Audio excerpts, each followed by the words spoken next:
Visit licensureexams.com and try our samples completely free of charge. Hi there. We're here at Licensure Exam, and I want to give you some really crucial insights that might help you grab those extra few points that could actually tip the scales in your favor on your licensing exam. Today, we have a topic that's, well, not that interesting. It's a bit like those tires on your car. You know, they're not pretty, but you need them. Trust me on this one. So anyway, let's roll into in vivo versus in vitro. First, let me tell you about in vivo interventions. The thing is, they happen in your client's real-world environment where their problems usually show up.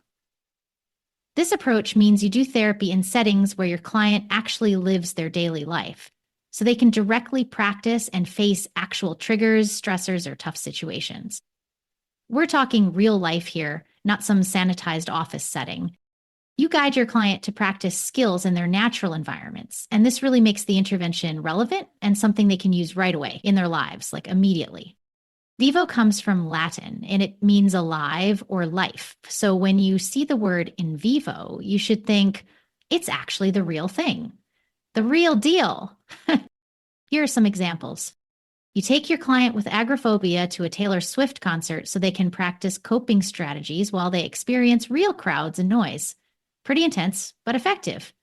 Can you imagine trying to stay calm while thousands of Swifties screaming around you? Another example might be when you meet with a family in their home, so you can watch and change actual family dynamics. Oh, the drama you'll witness. And here's how you might actually see it in a narrative on your exam. In session 8, Sarah and her therapist went shopping at Publix for sushi. Sarah practiced her breathing techniques while she walked through crowded aisles, and this let her use the coping strategies she learned in session from you right away. Question: what technique are we using with Sarah? And you'd answer in vivo.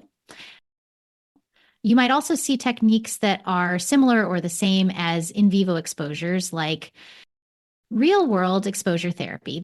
This is basically identical to in vivo exposure. Both involve directly facing feared situations in their natural environment rather than office conditions. Same thing, different name. Naturalistic exposure is another term for in vivo, and it really emphasizes that you do the exposure in natural, uncontrolled environments where the fear or problem behavior typically happens. Environmental exposure therapy focuses specifically on exposing clients to real triggers in their actual settings, like taking a client with contamination fears to public restrooms, or taking a client with social anxiety to an actual social gathering, let's say the Florida Mental Health Counseling Association's monthly event. Pretty direct approach. Field-based interventions means you do therapeutic work in the field rather than in clinical settings, and it involves real-world practice of skills and coping strategies. And then there's contextual behavioral therapy, which you should really know for the exam, and it also emphasizes working within the actual context where problem behaviors happen.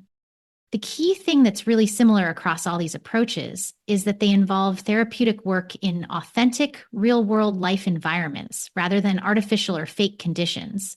So they're basically variations of the same core principle as in vivo exposure. Got it? Now, let me tell you about in vitro. The root word in Latin, which unfortunately all the boomers, Linton as well, had to take in high school, is vitreous, meaning glass-like. So you should think of a test tube made of glass, which artificially holds substances. Pretty straightforward, actually. Think science lab, not real world. In vitro interventions happen in controlled, artificial environments, typically in your office or clinical setting. These interventions utilize simulated conditions, role-playing, or structured exercises that replicate real-world situations without the unpredictability and variables that actually exist in those environments.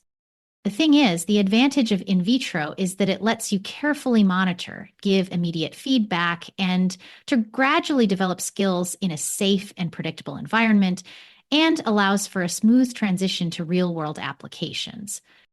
For example, if you use virtual reality headsets, VR, in your therapy office to simulate your client in a plane if they are afraid of flying, that would be in vitro. Pretty helpful technology, actually, where you can experience turbulence without losing your cookies. Or you could role-play job interview scenarios in session with you as the interviewer to help your client practice responses and manage their anxiety. Here are some techniques that are really similar to in vitro interventions. Imaginal exposure, where clients picture feared scenarios while they're safe in your office, using detailed mental imagery to copy real-world situations without actual environmental exposure, all in their heads. Systematic desensitization uses a controlled, gradual approach where clients practice relaxation while they imagine increasingly anxiety-provoking scenarios in your office. Role playing, which is actually one of my favorites, where you practice social interactions, conversations, or challenging situations in group therapy, with you and other group members acting as different characters. Virtual reality therapy utilized VR technology in your office to create immersive yet controlled replicas of feared environments. I personally like spending time in the International Space Station, but I still haven't gotten the hang of moving around when there's no up or down. Pretty disorienting. Zero gravity is trickier than it looks. And finally, simulated exposure therapy is any form of exposure using artificial recreations of triggering situations like recorded sounds, videos, or constructed scenarios in your office. Well, that's probably more than you wanted to know, but if either of these terms shows up on your licensing exam, you'll be better off for spending the last 5 minutes with me today. And if you do get a chance, you should actually check out VR technology, visiting the International Space Station or Machu Picchu in the mountains of Peru. Both are pretty amazing. And while you're there, remember, it's in there.